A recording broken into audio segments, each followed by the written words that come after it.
Hey, what's going on, guys? This is Tom here. We're going to be talking about Thomas Jefferson and his influences that he had on the colonial America and even into today's modern day economies. Um, Mr. Jefferson was a profound figure in history, and when you talk about a guy that has literally had an effect on America himself, you can go all the way back into the late 1700s, all the way up until now because of his philosophical influences, his thoughts on democracy, the Jeffersonian diplomacy that everyone tries to use, and even some of his French upbringings that he put into the American society. You can all really go back to Thomas Jefferson for that. Now, Thomas Jefferson, he was considered to have be the founder and president of founder of Virginia University. He is considered to be the leader of religious freedom, and he was the one that did a lot of things for the Virginia government and the Virginia move of independence and toleration of religion. You look at, he was a big proponent of the separation of church and state, not having the two intermix, not including the affairs of religion in the statewide problems. You have him being as a Baptist. He was one of the more prominent Baptists in society and one of the more prominent presidents who came out as a religious and a political figure in society. But the big thing about him is that he also grew up in the grew up with slavery being a part of his morality, and he didn't see slavery as a problem because he grew up with it.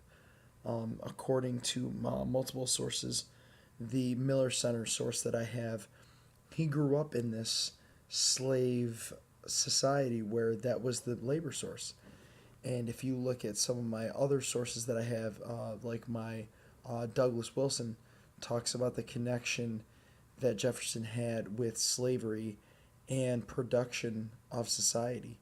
And also in my Doug Wilson, it talks about the inner conflict that he had because when he was over in France and the democratic France, as he always refers to it, and how their democratic ideals influenced American ideals, he has this problem that he can't uh, break this habit of relying on slaves for manual labor. And also, there are multiple reports that he had a African American mistress or a slave mistress, and he had illegitimate children with that mistress. So again, you have a man that says all men are created equal under the rule of law. However, he is having affairs with African American mistresses and things like that. So very very controversial when it comes to being the third president of the United States. The last source that I'd like to quote is James Blackman, and it talks about confronting Thomas Jefferson, the slave owner.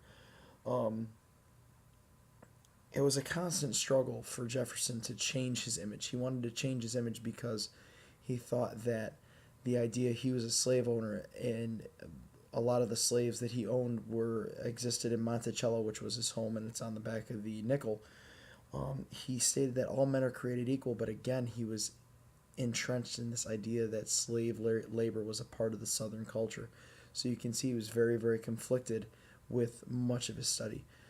So if you guys take a look at my three sources, they go into great detail about Thomas Jefferson, and then you can see how Thomas Jefferson saw African Americans as inferior to white Americans, but he still thought as an institution that all men are created equal, which kind of shows that he was kind of ahead of his time and maybe didn't clearly understand that when you say all men are created equal, you also have to include African Americans in that context. And I don't think he did that. And that's what creates a problem, is that he didn't see African Americans as men, therefore did not mean to include them into that Declaration of Independence and American Ideals statute. So I hope you guys had a good time listening to this, and I will see you guys in the next post. Have a good night.